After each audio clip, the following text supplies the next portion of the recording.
भाइयों मैं हूं हर्ष और सामने हमारे पास है फ्रोनेक्स का सबसे बेस वाला मॉडल। इसको जो है टोटली कन्वर्ट किया गया है आपके टॉप मॉडल के अंदर। कुछ चीज़ें जो है इसके अंदर ऐड नहीं की गई, जैसे फेंडर के ऊपर इंडिकेटर्स वो आपको सेम ही इसके अंदर देखने को मिलने वाले हैं। लेकिन चेंजेस वगैरह की बात करते हैं तो जो आप कैमरे वगैरह की प्लेसमेंट होगी इसके अंदर, और यहाँ पर बात करते हैं इंडिकेटर की प्लेसमेंट, ORVM भी आपका टोटली आफ्टर मार्केट इसके अंदर कवर वगैरह इंस्टॉल रहने वाला है। एप्लीकेशन में दोस्तों एक चीज़ जो सबसे ज़्यादा इंपॉर्टेंट है वो है ये आपकी डायमंड करके टच स्क्रीन, जो कि हाल ही में इसके अंदर लॉन्च हुई है इंडियन मार्केट के अंदर। कुछ इस तरह से आपका प्राइस वगैरह की बात करते हैं तो वो भी आपको बाद में बताऊंगा। फीचर्स वगैरह सब कुछ इसके अंदर एक्सप्लेन करने वाला हूँ। एंड्रॉइड, एप्पल कारप्ले वगैरह सब कुछ फीचर्स आपको नई वाली टच स्क्रीन में देखने को मिल जाते हैं। बाकी एट द एंड बाहर से बात कर लेते हैं, बाद में बात करेंगे एंड में कि क्या क्या टच स्क्रीन में आपको देखने को मिलता है। बार की लुक से अगर डिजाइन वगैरह की बात करते हैं तो यहाँ पर आप सबसे पहले चलते हैं फ्रंट प्रोफाइल के अंदर। दोस्तों यहाँ पर आपको जो है इंडिकेटर की प्लेसमेंट, DRL वगैरह देखने को जाते हैं। प्रोजेक्टर, हेडलैम्प्स देखने को मिलेंगे, फॉग लैम्प्स वगैरह कुछ भी देखने को नहीं मिलेगा। बेस मॉडल में आपको क्रोम के साथ साथ मैट कलर का ऑप्शन जो है ग्रिल में, और 360 की कैमरे की प्लेसमेंट भी आपको देखने को मिल जाती है। वही चलती है इसकी साइड प्रोफाइल में, तो फ्रंट में आपका डिस्क ब्रेक इसके अंदर ऐड हो जाता है, और पीछे बात करते हैं तो वो आपका नॉर्मल ड्रम ब्रेक का ऑप्शन आपको पीछे तरफ देखने को मिल जाएगा। एलॉय वगैरह तो सब कुछ इसके अंदर आफ्टर मार्केट इंस्टॉल किया गया। जिसकी प्रोफाइल वगैरह चेकआउट करते हैं तो 195 और 16 इंचज़ की आपकी टाई प्रोफाइल इसके अंदर रहने वाली है। साइड क्लाइडिंग भी ब्लैक कलर के अंदर आ जाती है। फेंडर के ऊपर इंडिकेटर्स हो गए इसके अंदर। प्रोफाइल में दोस्तों आपका शार्प एंटीना आ जाता है, स्पॉइलर मिल जाएगा इसके अंदर, डिफोगर का ऑप्शन है, लाइट का ऑप्शन देखने को नहीं मिलेगा।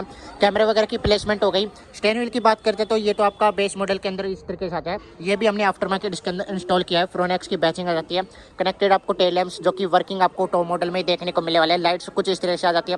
फेंडर की आपके जो है कुछ इस तरह से 4 पार्किंग सेंसर मिल जाएंगे रिफ्लेक्टर के ऑप्शन के साथ। दोस्तों अब बात करते हैं आपकी न्यू डायमंड टच स्क्रीन के बारे में, जिसमें डिस्प्ले की बात करते हैं तो ये आपका डिस्प्ले इसके अंदर रहने वाला है। कंपनी से ही इसके अंदर आपका जो आ जाता है कुछ इस तरह से आपके वगैरह का ऑप्शन आपको देखा जाएगा। नॉर्मली आप नेविगेशन पे जाते हैं तो यहाँ पर आपको नेविगेशन का ऑप्शन देखा जाता है। वॉल्यूम अप डाउन करते हैं तो यहाँ पर भी आपको वॉल्यूम अप डाउन का ऑप्शन, प्ले बैक करने का ऑप्शन आपको यहाँ पर ये बटन आपको देखने को मिल जाती है। ये आपका होम स्क्रीन रहने वाली, इसमें आपके कंट्रोल्स वगैरह सब कुछ देखा जाता है। टीवी से रिलेटेड, यूट्यूब वगैरह, एंड्रॉइड, एप्पल कारप्ले वगैरह, गूगल प्ले करना चाहिए, म्यूजिक का ऑप्शन, वीडियो सेटिंग्स वगैरह का ऑप्शन आपको यहाँ पर देखने को जाता है। और नॉर्मली डिस्प्ले वगैरह कुछ इस तरह से, जिसमें ऐड करना चाहिए होम पेज के ऊपर आपके मेन फंक्शंस, तो वो भी आप ऐड कर सकते हैं। साइड में जाते हैं तो ब्लूटूथ कनेक्टिविटी हो गई, DSP हो गया इसके अंदर, DRV वगैरह से रिलेटेड, और काफ़ी यूज इसके अंदर टच स्क्रीन है। जो कि साइज़ की बात करते हैं तो कितने साइज़ इसके अंदर रहने वाली है, कितने इंची ये टच स्क्रीन है,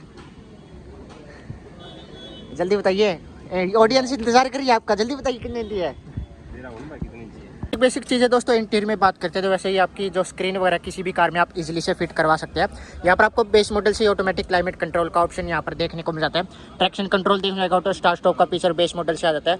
ये कुछ इस तरह से आपका फ्रेम वगैरह आफ्टर मार्केट इंस्टॉल कराएंगे। और स्टीयरिंग व्हील की जैसे मैं आपको बताया आफ्टर मार्केट इसके अंदर इंस्टॉल किया, जिसपे आपके सारे कंट्रोल्स वर्किंग देखने को मिल जाते हैं। क्रूज कंट्रोल वगैरह इसके अंदर फिलहाल वर्किंग नहीं है, या आप वर्किंग करना चाहे तो वो भी आपको ऑप्शन देखने जाता है। नॉर्मल आपका की का फंक्शन आपको यहाँ पर देखने जाता है। यहाँ पर आपके कंट्रोल्स वगैरह इसके अंदर जो कि वर्किंग इसके अंदर देखने जाते हैं। ये आपका होम पे आपकी जो नॉर्मल स्क्रीन रहने वाली है, ओडोमीटर, जिसमें फंक्शंस वगैरह की बात करते हैं तो एवरेज वगैरह इसके अंदर रेंज शो कर देता है। और यहाँ से आप टेम्परेचर वगैरह, किलोमीटर ट्रिप पे ट्रिप वगैरह करना चाहिए चेंज वगैरह, तो वो आप इसके अंदर कर सकते हैं। बेसिक साइज़ के अंदर गेयर हो जाता है, 12 वोल्ट का चार्जिंग सॉकेट, 2 आपके जो बटन होल्डर का स्पेस, आर्मरेस्ट वगैरह इसके अंदर देखने को जाएगा। सो कि आफ्टर मार्केट इसके अंदर इंस्टॉल रहने वाले कंपनी से तो आपको कोई भी बेस मॉडल में देखने को नहीं मिलेगा। कोई भी टिकट होल्डर नहीं है। इस साइड बात करते हैं तो यहाँ पर आपको मिरर वगैरह का ऑप्शन देखने को मिलेगा। लाइट वगैरह की प्लेसमेंट आपको केवल एक ही हेलोजन सेटअप यहाँ पर आपको देखने को मिल जाती है। आफ्टर मार्केट इसके अंदर की गई आपकी सीट्स वगैरह तैयार और यहाँ पर आपको क्लब बॉक्स में भी काफ़ी बढ़िया स्पेस वगैरह देखने को मिल जाता है। थोड़े बहुत रेयर प्रोफाइल में भी बात कर लेते हैं इस कार की, और स्क्रीन वगैरह काफ़ी बढ़िया इसके अंदर मिल जाती है आपकी डायमंड करके। यहाँ पर आपको 60-40 स्प्लिट सीट का ऑप्शन देखने जाता है। ORVM वगैरह ये आपकी कंपनी से आते हैं जो कि आफ्टर मार्केट इंस्टॉल किया है, जिसपे आपको नॉर्मल इंडिकेटर का भी ऑप्शन देखने को मिल जाता है। पीछे इधर भी आपका बूट स्पेस वगैरह इसके अंदर रहने वाला है। बेस मॉडल में यहाँ पर आपको केवल डब्बे सा ही ऑप्शन देखने को मिलता है। जैसे आप आफ्टर मार्केट फिलहाल इंस्टॉल किया गया तो यहाँ पर आपको ये ऑप्शन इसके अंदर फ्रेम वगैरह आफ्टर मार्केट इंस्टॉल करवा सकते हैं। ये आपकी सीट्स वगैरह, जिसमें मैगजीन होल्डर का स्पेस, 2 इवेंट्स भी आपको देखने जाते हैं, बेस मॉडल से स्टार्टिंग हो जाते हैं, और हेडर वगैरह इसके अंदर तीनों ही आपको देखने को मिल जाएंगे। आज की वीडियो में इतना रखते हैं दोस्तों, मिलते हैं नेक्स्ट वीडियो के अंदर, तब तक के लिए धन्यवाद।